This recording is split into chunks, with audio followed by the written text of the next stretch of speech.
Hello everyone and welcome to our I Pick My Butt video. Playing Archero once again, and it's been a minute since we did some chapter 14 bosses. Yes, we did make one video so far with just two. We're going to bring you another 3 today, and even though you've probably seen them before, let's talk once again about the Scarecrow. Now, first thing we want to focus on is getting rid of the ads on the screen. You'll typically find that he's going to either be with these or the actual little ghost guys that shoot the little pointy little needles at you. But either way, try to get rid of those ads first. Now, the big thing I try to do when facing him in this is whenever you see one of the little floating orb things come at you, try to get as far away from it as you can. And notice we are doing a little bit of a zigzag on it, left to right.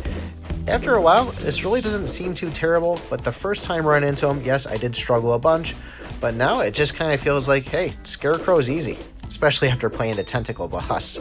But as we all know, you're probably an expert at the Scarecrow boss, so let's actually show you a boss that's a little bit more challenging, at least for me, and this is going to be the Jumping Spider. Now, I did take 3 hits, 2 of them were from the ads trying to kill him, and you always should be, once again, going for those ads first. But those spiraling type balls that you see there, I used to run from them, now I run towards them. I find they're a lot easier to dodge, and as they get further away from the spider, they're going to expand out a little more.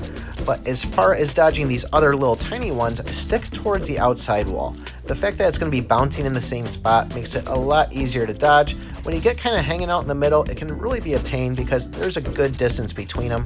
But really, not too much. He just has the jump, he has those spirals, and then he has the shooting in different directions. So run towards the balls, stick to the sides, kill the ads, and voila. Now, one ability I would stay away from on him is the slow projectiles. What I've actually found is those spiraling balls will actually spiral more and more, and they actually kind of do a weird loopy thing on the screen. You don't want to be stuck in that because they're impossible to dodge. Now, I did grab slow projectile here, and I really don't recommend grabbing it at all in chapter 14. There's a lot of bosses that can screw up the animation and really overcrowd the screen. But this one here, he's going to have 3 attacks. The kind of fury that you see there, he's going to have these orbs, which is the other one, and then he's going to shoot like in 7 different directions. Now, the main thing I try to do is I focus on my arrow path. And when I see one of his arrows kind of go at the same angle as my arrow, I make a quick dodge. Because like I said, this is moving slow and those things are still moving fast. But try to keep them as far away from you as you can.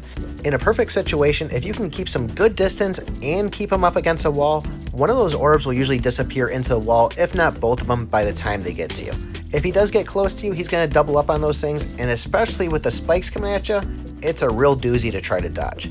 Really though, chapter 14 is a huge pain, and luckily we are getting closer. We're getting up to around chapter 6, chapter 7 every single time, which means we will be beating the game pretty soon. So at least expect to see another 3-4 videos, at least on chapter 14, because I really want to bring you all 15 encounters.